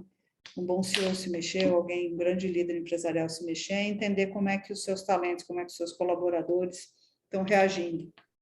É porque isso é uma proxy dos consumidores. Então, se isso é valor para as pessoas, ele definitivamente passa a ser valor para as organizações. E falei quando não é. A gente continua lá massacrando talentos ou fazendo cadeias insustentáveis, ainda temos. Mas eu diria que não por muito tempo, tá? Então, ele traz, no momento, antes ele era assim, um damage control, né? Um custo que, não está tão bem, pode melhorar e tudo mais. Hoje ele é um risco. Daqui a pouco ele começa a cair no inaceitável, tá? Então, assim, falando, imagina uma empresa que, do tamanho da Natura, ou mesmo pequena, que esteja produzindo às custas, né, de um não salário digno ou de um ambiente não muito saudável para se trabalhar. Pode até conseguir por um tempo, mas não por muito, tá? É mais comum acontecer, infelizmente, em épocas de eu preciso de um emprego para trabalhar, épocas de restrição econômica, quando a gente está vivendo agora, mas uma vez que isso seja o padrão, eu garanto para você que na primeira oportunidade você quebra a resiliência desse sistema. Então, isso não é mais sustentável. Eu aproveitaria muito esse modelo de uma resiliência ou de uma liderança a qualquer custo e a qualquer preço para dizer, essa não é a razão pela qual mais empresas prosperam no mundo. Então, se for só para ter resultado, você pode ter por algum tempo, mas não por muito. Você perde as pessoas, perde o talento, não consegue reter, o seu custo de ficar girando, e aí no tempo, eu falo que performance é consistência de cultura. Quanto mais essa consistência se mantém, mais resiliente você é. O quanto você gera de valor é diretamente proporcional à sua capacidade de compartilhar valor nesse processo como um todo. Então, não existe rentabilidade sem uma liderança coerente e contemporânea que fale, pelo menos, de direitos humanos ou de representar nas empresas a sociedade no qual a gente vive, tá? Então, ainda temos, eu ainda escuto de vez em quando, lucro e tudo bem, ainda escuto, é fundamental, ainda, o mundo está polar. Mas eu firmemente acredito que as nossas escolhas como líderes, né, assim, que eu provoco, que eu proponho na minha organização, tem que ser coerente com o mundo que eu vivo e que eu quero promover.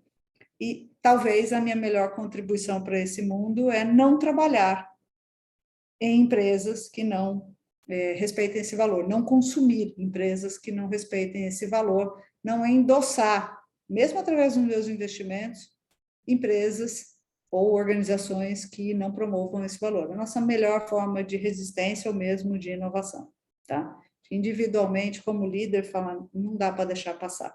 Posso escolher a forma de fazer isso. Vale do voto, vale a empresa que a gente compra no supermercado, vale os lugares onde a gente investe o nosso dinheiro, vale cada escolha que a gente tem, tá? E essa proporção de pessoas dessa escolha mais consciente está aumentando cada vez mais. E assim, se tudo isso não funcionar, em 10 anos, essa população que hoje é meu filho, está tomando decisões no meu lugar e no seu. Te garanto que esse vai ser o novo lugar. Tá? Então, gerar ali essa mentalidade, como eu, né, diretamente, através das minhas atividades, posso influenciar, ou até posso me somar aos desafios desse bioma, é o que a gente mais tem visto. Então, recentemente, por exemplo, vou dar um exemplo de uma empresa da região sul do país, não vou falar o nome aqui, mas com quem a gente conversou, falou, você desenvolveu essa tecnologia de produzir, na verdade, roupa, tá? Ou tecidos de uma forma mais sustentável, e moda, por exemplo, tecidos é um dos maiores ofensores de questões ambientais e sociais. A gente queria muito se somar a você, porque você desenvolveu esse tipo de coisa, e comprar o que a gente chama de costurados, né? Algodão e tudo mais, fazendo parceria com você. Por quê? Porque eu entendo que você conseguiu fazer isso de uma forma muito legal, e ela é do sul do país, ela tem compromisso com isso. Então, a nossa forma, talvez, de induzir diretamente como empresa é através do bioma, mas através da nossa cadeia de valor. Mas eu acho que uma conversa que eu procuraria fomentar, ou procuraria, inclusive, empresas para fazer parcerias, são empresas na região que estão mais conectadas com o dilema no dia a dia. De onde você vem é onde você gera o maior impacto. E tem empresas na região, a gente discute muito isso na nossa cadeia de valor, que estão mais conectadas com o bioma. Por exemplo, agricultura competindo com floresta, quando a gente tiver lá mais no Mato Grosso, enfim, nessa conversa toda dos outros biomas, ou como na Mata Atlântica, a gente tem São Paulo, né, muito próximo de lugares. Então, como é que a gente promove essa mentalidade, mas mesmo para lugares onde a gente, eventualmente, não tem esse compromisso estratégico. Então, resumindo, eu acho que não para todas as empresas, eu adoraria, mas eu tenho recursos limitados e estratégia limitada, mas o caminho é sim, acho que tem as empresas da região, o poder econômico da região colocado a favor do desenvolvimento, inclusive para garantir a sua própria resiliência, tá? Então, acho que eu vejo muito isso nas nossas conversas de cadeia de valor e de quais são os desafios dos países onde a gente participa, lembrando que tem uma Argentina aí na sua borda. Exato, exato. E, na verdade, vocês são um excelente exemplo. Então, só de olhar por tudo que você apresentou, a gente tem indicadores aí, assim, inclusive indicadores medidos, né? O que é dificílimo de ver. De sustentabilidade, a gente não vê em relatório isso. Então, é excelente, excepcional. Muito bom. Um espetáculo. Obrigada. Imagina. Bom, gente, terminando já a nossa noite, né? Que correu aí esse tempo que ninguém nem viu passar, né? Eu quero, antes de passar a palavra para a Miriam Vilela, para o nosso encerramento, eu queria convidar vocês para o nosso próximo evento, no dia 3 de agosto, o lançamento do livro Regenera, os Desafios da Regeneração e a Carta da Terra, da Rosena Rosa, aqui no nosso site. Está aqui já o link colocado no chat. E também convidar vocês para a nossa próxima Masterclass, que vai acontecer no dia 25 de agosto, que vai trazer a Thaís Corral falando sobre os valores femininos na regeneração do planeta. E se língua não for um obstáculo, convido vocês também a olharem as nossas programações de Masterclass em espanhol e em inglês. E, Miriam, passo a palavra para você encerrar essa noite maravilhosa que a Denise e todos vocês nos proporcionaram. Bom, somente para agradecer a Denise e você também, Taverly, por esse momento de hoje. E eu queria só destacar a importância de comunicar essa informação. Muito barulho nas nossas mentes atualmente sobre o problema do ambiente, né? Hoje era o Overshoot Day, né? Então, assim, aquela notícia de não tem notícia boa. Então, assim, as notícias ruins sobre mudanças climáticas, que os governos não estão conseguindo, não tem compromisso, muito, assim, contra as empresas, que as empresas não têm um compromisso, os ODS, etc. Falta poucos anos para chegar a 2030 né? Então, eu adorei, obviamente, como todos acredito aqui, escutar você, Denise, porque é refrescante. A gente precisa de escutar mais essas histórias de que sim, é possível fazer as coisas diferentes, sim, é possível criar uma nova civilização que olha, né, para os nossos resíduos de uma maneira com compromisso, que olha para os nossos impactos. Então, obviamente, a Natura é um exemplo de empresa que, como você mencionou, que tem um foco muito claramente, não somente no que se gera de receita, mas também enquanto ao impacto social e ambiental. E eu somente estava aqui escutando, pensando na importância de colocar mais a boca no trombone, na importância de fazer mais barulho como isso. Como eu disse anteriormente, no início, muita gente conhece a Natura no Brasil, eu acho que quase todo brasileiro deve conhecer a Natura, mas a maioria dos brasileiros não conhecem o que está por trás da Natura, isso somente falando do Brasil.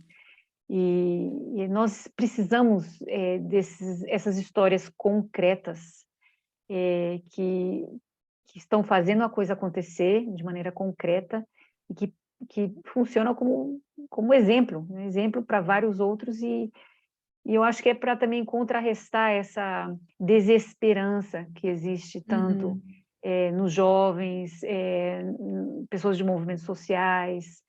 Então, assim, é uma voz que a gente precisa. Então, eu não sei como, mas eu estava aqui te escutando, falando, nossa, que gostoso estar dentro de uma sala onde as pessoas não falam só sobre os problemas, mas onde as pessoas vêm com, aqui está soluções, e já o que estamos fazendo, não somente em ideias, mas em concreto. Então, agradeço a você, felicito não somente a você, mas também, obviamente, a empresa, e eu acho que fica aqui na minha mente em como fazer mais barulho sobre isso, que é o que a gente está precisando, tá?